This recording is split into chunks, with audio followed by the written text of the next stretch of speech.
All right, everybody, welcome back for another one. And I wanted to start this video off reminding you that the G20, basically all the countries that matter as far as finance and economics around the world, are calling for an economic recovery that will be stimulated through digital revolution, right? So I'm always going to continue to remind you the direction that we're going in the world and why I choose to invest in crypto, right? I'm not going to read the whole article, but a few important things to note here, right? Digitalization as the main driver of the economic recovery will also be the main focus of two symposiums taking place in January.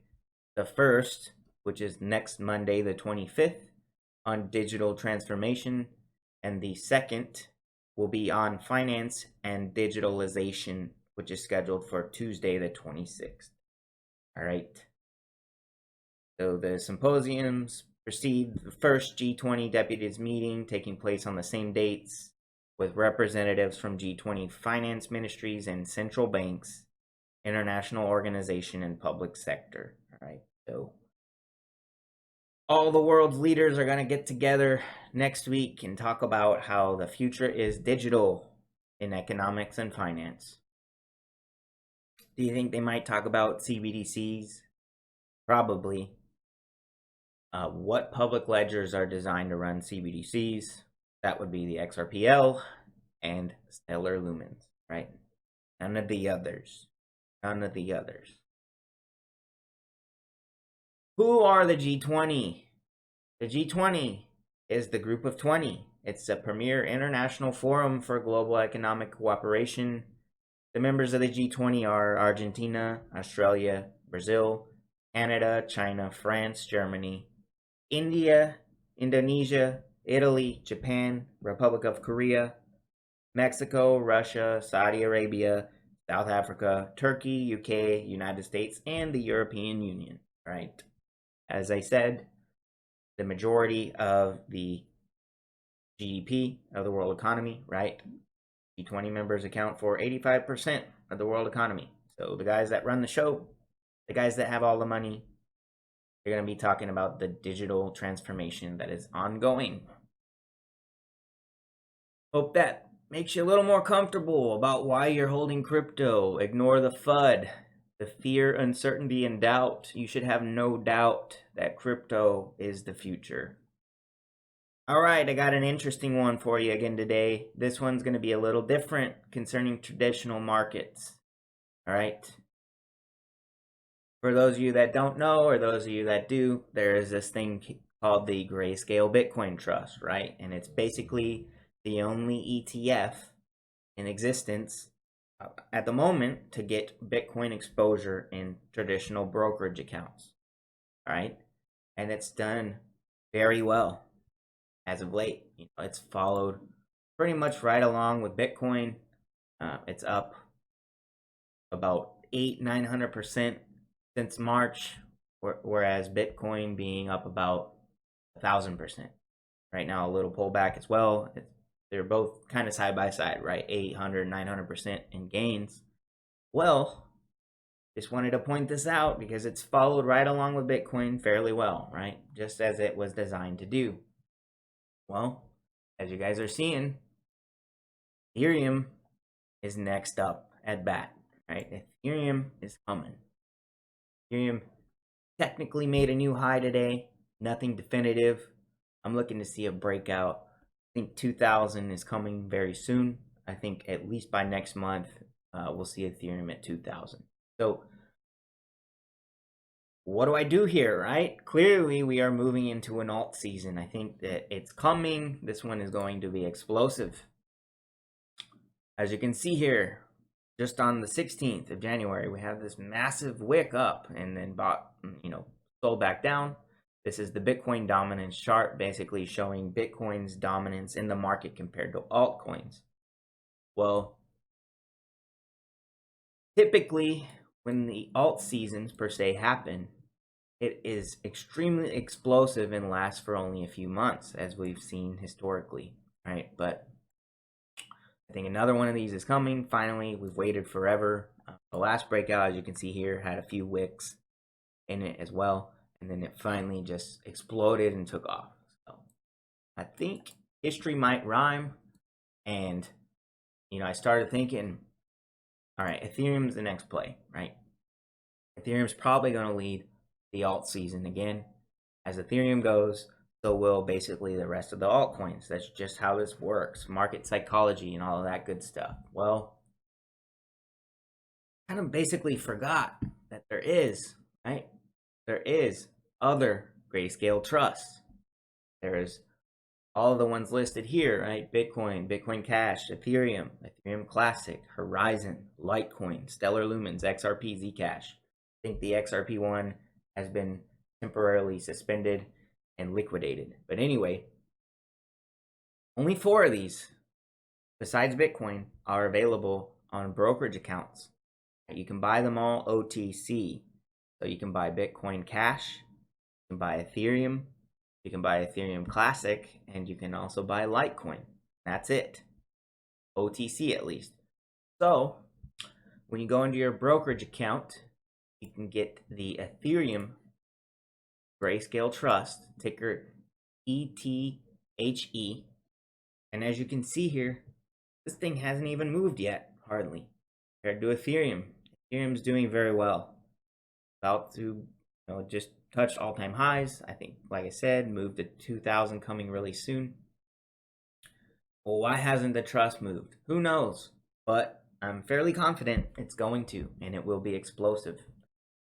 And when it first launched, it already traded as high as 70 bucks. Right now it's 16. So would not be surprised at all to see this thing get up over $100 per share, and relatively soon.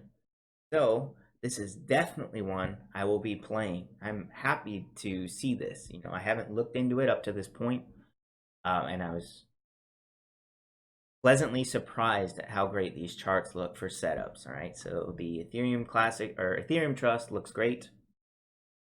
All right, the next one I've shown you here, this one is ridiculous, right? So the Litecoin Trust just started trading about August last year, and basically did nothing. Leading up all the way to October, end of October, it was trading around 30 bucks. It's already at 330, so it's already at about 1,000% return, and it's outperforming Litecoin in general. So the Litecoin Trust is beating Litecoin as far as percentage returns. Right? Either way, these are definitely going to follow each other. As I've shown you here, you have this massive pennant forming for Litecoin. I think this breaks out. I think it breaks to the upside, and explosive returns are due here, in my opinion.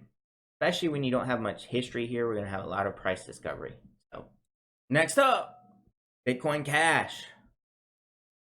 All right, as you can see here, this one started trading around the same time as Litecoin Trust, August of last year. Hasn't done much.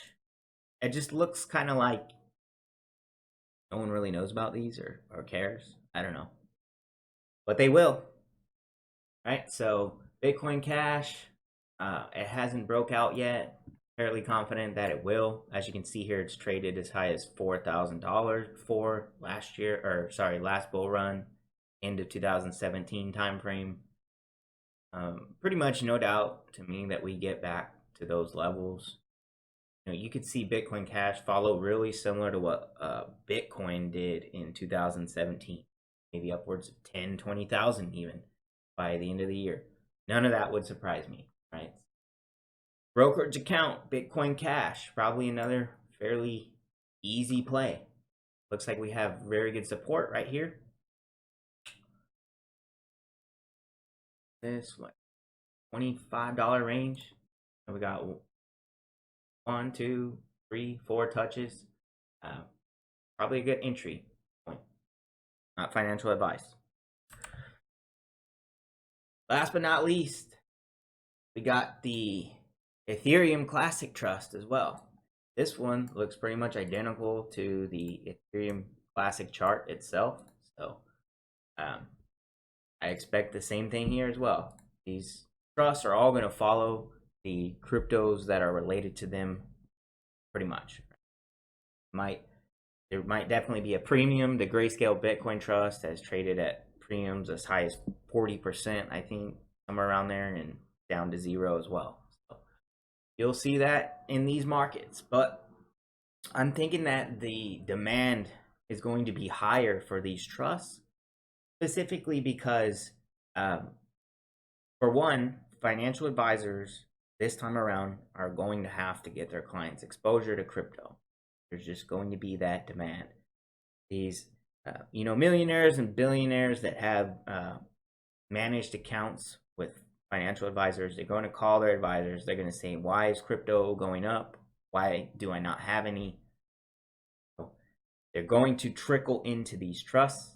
And, as I've shown you before, there's just not many options, brokerage accounts for crypto related stuff. And you can't just get that overnight, right? Because there's a legal process that has to happen to get these funds onto these exchanges, right? It's not like crypto. You just airdrop it and then boom, it hits the market and it trades. No, they have legal things they have to go through.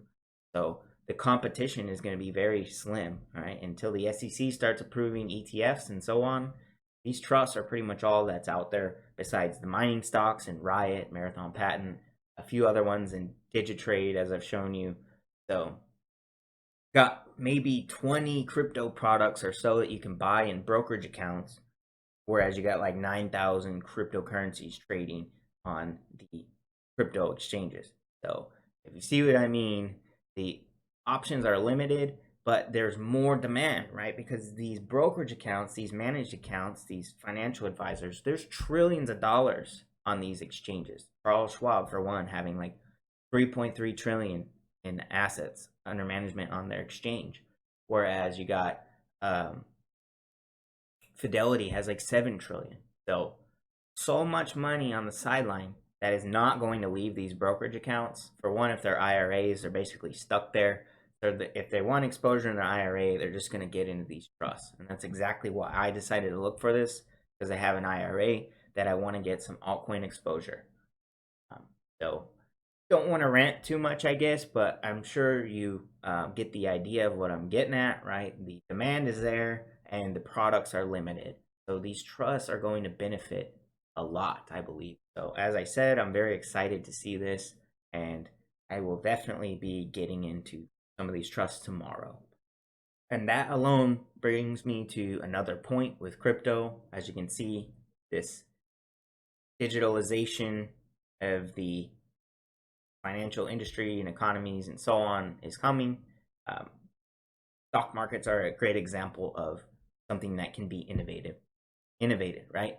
So they close 9 to 5, right? I can't buy right now. I wanted to, right? I was going there and I was like, oh, wow, the market's already closed. So I don't get to buy today. I have to wait till tomorrow. That's extremely annoying when it comes to finance. You want it to be rapid, right? You want it to be fast. You want to be able to not have business hours. It should be 24/7, 365. That's how financial markets should work. They shouldn't have holidays and, banking days and so on. I just see it as a great example of the future we're headed to. So, hope that was informative. Hopefully, maybe you can get some of these shares in a trust. If you have a brokerage account that you want some crypto exposure, there you have it. All right. As always, please like and subscribe, share with your friends and family, and stay tuned for the next one. Thanks.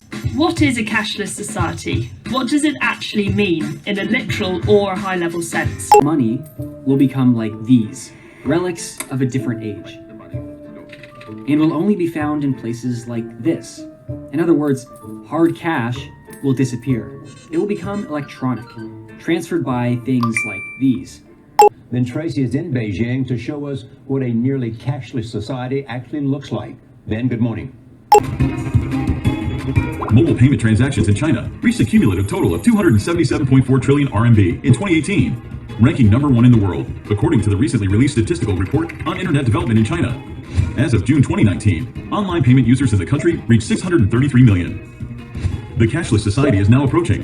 When's the last time you paid with cash?